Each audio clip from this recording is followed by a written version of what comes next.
Okay, so let's dive right into Alphabet. We've gone through all the sources, and the core conflict, the big question right now is really simple. Are we watching a declining advertising monopoly?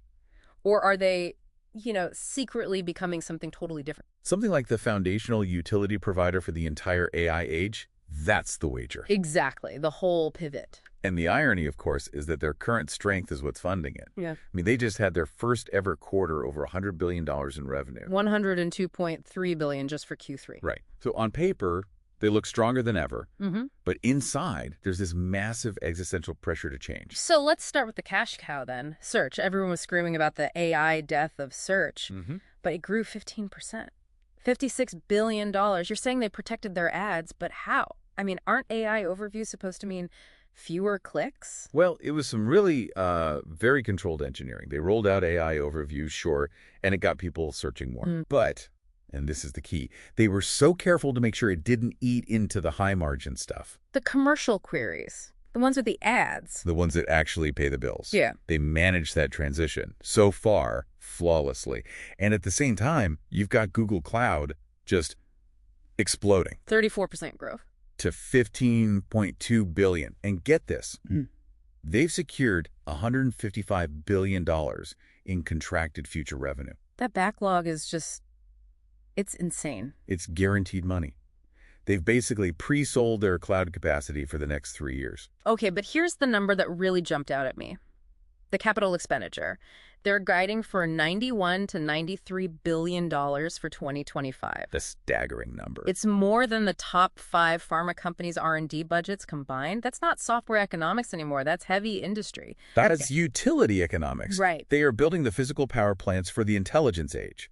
Massive cost up front, but then the marginal cost for running a query on it approaches zero. So what does that infrastructure actually look like? It looks like their hidden moat. It looks like ironwood. Your new custom chip. Their custom 7th-generation tensor processing unit. And this isn't just about being a little faster. This is a fundamental economic advantage. Our sources estimate their internal cost to run a query is 30 to 50% lower than anyone who has to buy third-party GPUs. So that's the bull case. The infrastructure is the moat. But every giant hits resistance. What are the two biggest threats right now, starting with the regulators? Yeah, the biggest one is the Apple antitrust remedy. The default search contract. Exactly. The court banned exclusive default contracts. So now Apple is free to put a choice screen on every iPhone. Letting users pick their search engine. And if they do that, you could see Google lose 10, maybe 15% of its most valuable mobile search traffic just overnight. And what about internally? We're hearing a lot about a brain drain. I mean, big names like Amar Subramanya heading to Microsoft Copilot, new European startups like Holistic popping up. It's a real concern. That kind of attrition definitely points to some internal anxiety, a code red culture, for sure. Is the bureaucracy killing the innovation this CapEx is supposed to be funding? Well, they're trying to fight it. They're fighting that talent drain by leveraging the one thing a startup can't offer. The hardware. The hardware, the compute density. They can go to a top AI researcher and say, look, you can have a bigger title somewhere else, or you can have access to a 9,000-chip TPU superpod. For many of them, that's a very easy choice. So we come back to the wager. Declining monopoly or new utility provider. It sounds like, despite the very real regulatory pain, the sheer scale of this infrastructure bet is tilting the scales. I think so. It's a long-term play. They're transitioning from being paid per click to being paid for labor replacement. And that brings us to the final, really provocative piece of this. The new subscription. The launch of their ultra-premium tier, Google AI Ultra. $249.99 a month. That price is just, for a consumer subscription. Who is paying that? And what on earth justifies it? It's just it.